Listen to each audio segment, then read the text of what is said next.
This is Cody's Bait and Tackle, Warsaw, Missouri. I'm going to do a little bit of an information report here kind of on spoonbill. I've been getting asked a lot of questions on rods, a lot of questions on reels, how I set up.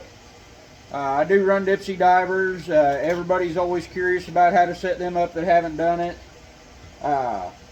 Honestly, on them, I would suggest if you have never done it, go with somebody that does it before you go spending a whole bunch of money on gear.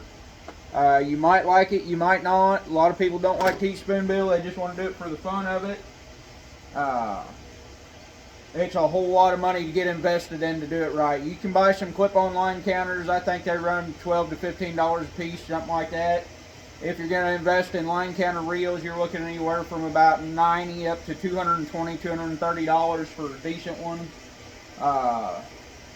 No reel is made for trolling Dipsy divers unless you go to an ocean reel, a deep sea fishing reel. Everything that's for freshwater is not designed for that. It is a lot of stress on reels. I've got some pin fathoms I just spooled up with fresh line here. Biggest thing, wind that line on as tight as you can wind it on. I tell everybody if we spool it here at the shop, the first thing they do when they get out in a boat, put on a 16 or 18 ounce sinker, run all that line out, wind it back on tight and wet. Don't get no slack in it, don't pump it, just wind it steady. That way it all goes on good and tight. Another thing, everybody's always asking about rods. Alright, I started running these little cheap Daiwa rods about 7 years ago. These things are 20 to 25 bucks a piece, depending on where you get them. Usually early in season, I can sell them for 20 bucks a piece. If I have to order them in, I gotta pay shipping. It's gonna be more than that then. They just got a cheap styrofoam handle on them. Everybody worries about their handles. That is gonna get messed up in the rod holders when you hit fish. One easiest, simplest solution to that, a piece of shrink wrap, 1.5 inch shrink wrap. You can slide that right on there. Slide it right over your cork. If you have a heat gun or something like that, it's easiest.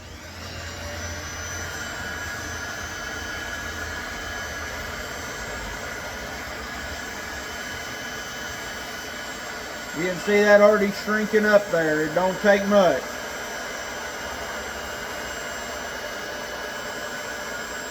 I normally wrap mine in rope, but I have done a few like this. This lasts a little bit longer than the rope. This shrink wrap is really, really tough stuff if you've never used it. It is pretty durable.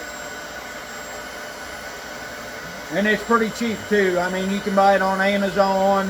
It's hard to find it this big in a parts store, but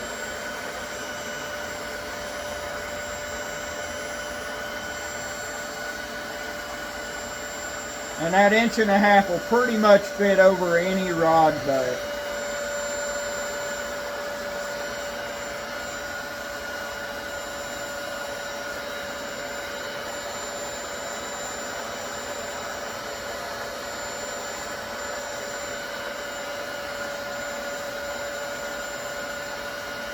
You can just kind of see that shrinking around the rod. You can even see the label. I left that plastic label in there. It shrunk down so tight you can even see that still.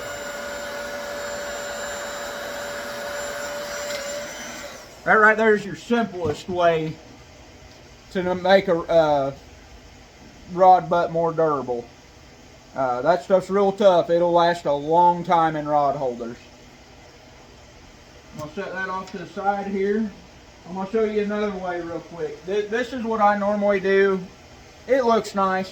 That don't look bad, but I like a rope handle a lot of the time on my snagging rods. So what you're going to do, I already cut all the foam off. This one here was one that was messed up. So some of these rods here you're going to see, I've been running these for 5 years and they're still working just fine. I have had to replace the handles. This one here, I think it actually had rope on it that I just took off, and now I'm putting rope back on it because that rope was pretty boogered up. Just get you a piece of double-sided tape. You're going to put that on that rod.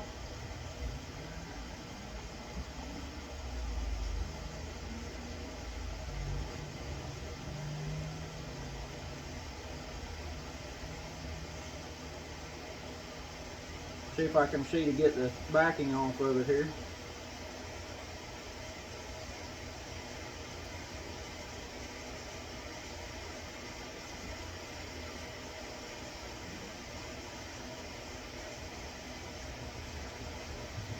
Just peel that backing off there. You want to take your rope, just paracord, just regular old paracord.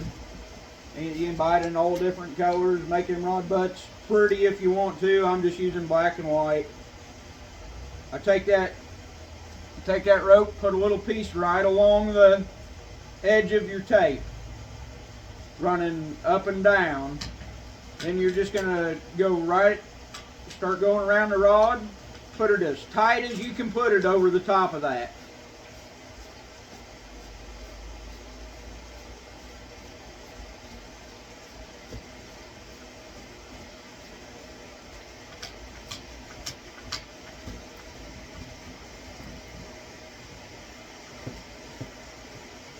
I've been pretty busy in the shop here this morning, so I don't know if I'll get all this video done or not, but I'm going to try to show you guys how to rig up your Dipsy divers. Most guys run a 100-pound thin braid on theirs. I have started running 80 on mine just because I fish some deeper water, and that 80 I can get down about another 5 foot deep with. You do break a few more fish off, or when you get hung up, it's not quite as tough, but it does help get down that just a little bit deeper. Hook size, that's one thing I always get asked about. Everybody always, what size hooks do you run? What size hooks do you run? When I used to jerk lead with clients, I've been doing this quite a while. I've been doing it on and off for 17 years. When we used to just jerk lead and nothing else, I ran a real thin 200-pound braid and 8/0 hooks. That way I could always straighten my hook out and get my sinker back, get my hooks back, and I wasn't leaving a lot of trash in the lake. 90% of the time when you hit a fish, your line is going to run over the fish first. So it don't matter if you've got a 5/0 hook on or a 14/0 hook on, you're going to catch, or you're going to hit the fish most of the time. The smaller the hook you get, the sharper it is. So I like to stay with an 8 to a 10/0. The 10/0 I can't straighten like the 8, so I do lose a little bit more, but not too bad. So what you're going to do when you're wrapping that, I just wrapped all the way down. I've got about 5 wraps left. You're just going to take a piece of your rope, your paracord there, run it underneath with the loop facing up the rod. Go on ahead and finish wrapping right over the top of that.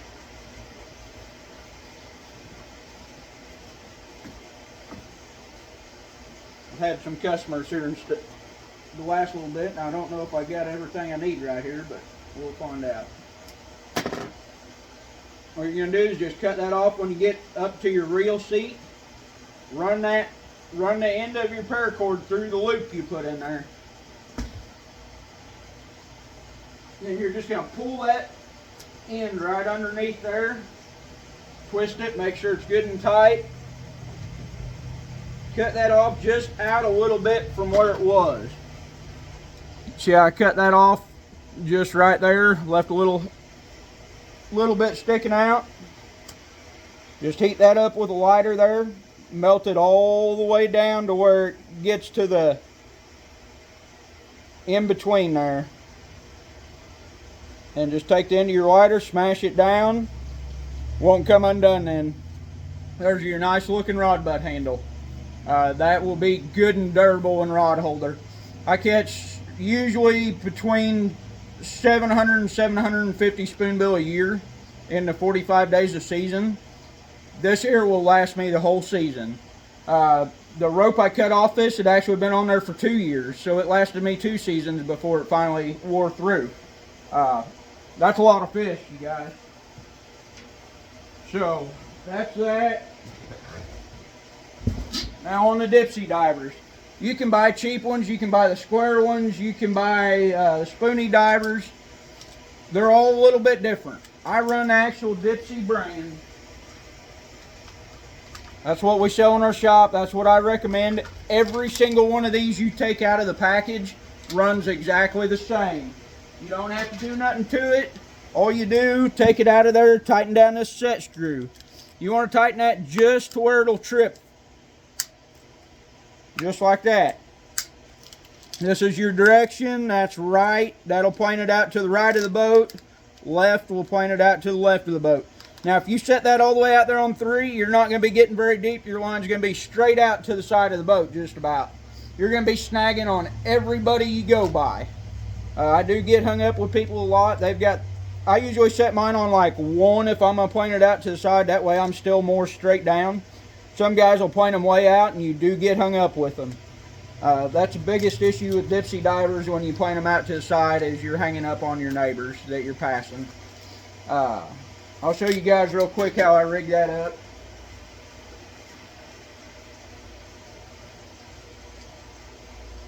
Also on my reel, I leave that bait quick set all the time. When I'm running, it's set. When my clients are winding in fish, it's set. All the time that bait clicks on. And it is a little bit harder on the reels like that, but I can hear what's going on. I know if that fish is strip and drag, I can hear it. If the client's winding and that fish is still strip and drag, I can hear the difference in the reel, and I can tell them slow down, let it strip. I know more around what's going on. All right, let me show you. I make a loop. A lot of the time, this diver will dig in the mud, so you've got to be pretty durable. Some people put snaps on them. I don't do that. I try to rig up as quick and simple as I can on everything I do. So I just made a loop, double that line up.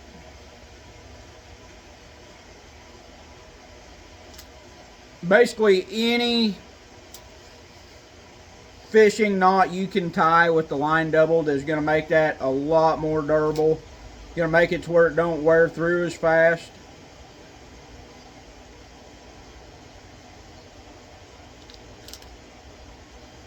Just cinch that down real good. This is 80-pound Daiwa J-braid. I started running the J-braid, it's been probably 9 years ago, and I've been really happy with it ever since. This is a 8-strand, pretty durable. That's your Dipsy diver. It just replaces your weight. It goes on the bottom. Real easy. Now, I made a loop in that. This is how I put my hooks on. Same way if I'm jerking lead, I do my hooks the same exact way. Basically, you just run your loop through, loop that hook. Make sure your line coming off is going up the rod is up and not twisted over itself. Now what I do, I take that, put it under one hook, and I'll go around that about 4 or 5 times, make a loop, run that loop over one hook, and then I loop over a second hook, and that hook's on. A lot of guys in Oklahoma, especially in Oklahoma, they can only run one hook, 1/8-aught, I think. It might be 10-aught, I can't remember. But they just run one hook just like that. That's their rig. Usually by the end of season, I've got several rods that's only got one hook on them, just because I know the fish are stacked up tight, and I don't want to fight getting 2 hooks undone out of a fish. It makes it quicker. Early in season, fish are a little bit more scattered out. I'll put 2 hooks on. That's it. So I went up about 3 foot from that bottom hook, and I'm just going to do the same exact thing. See there how that line twisted over itself? I had to flip my hook around. If this thin braid, it will cut itself really easy. You do not want it touching itself on these hooks or knots. That's where people just hit a fish, and as soon as they hit it, it breaks off. Just twist it around, put 2 or 3 loops around it. That makes that hook stay straight up and down your line. I see people try to tie them. They'll have their just tied around this and not down the shank, and their hook's just flipping around the line. You know, you hit a fish, chances are you're not going to get it stuck. I have been snagging since I was a little kid. We used to snag table rock all the time. Used to go down there several weekends out of the year. I grew up on Lake of the Ozarks. I caught my first spoonbill when I was about 6, 7 years old. My dad had tied the rod to the boat, was jerking lead. I think I was jerking like a whole 5 or 6 ounce sinker with some monofilament and hit my first spoonbill.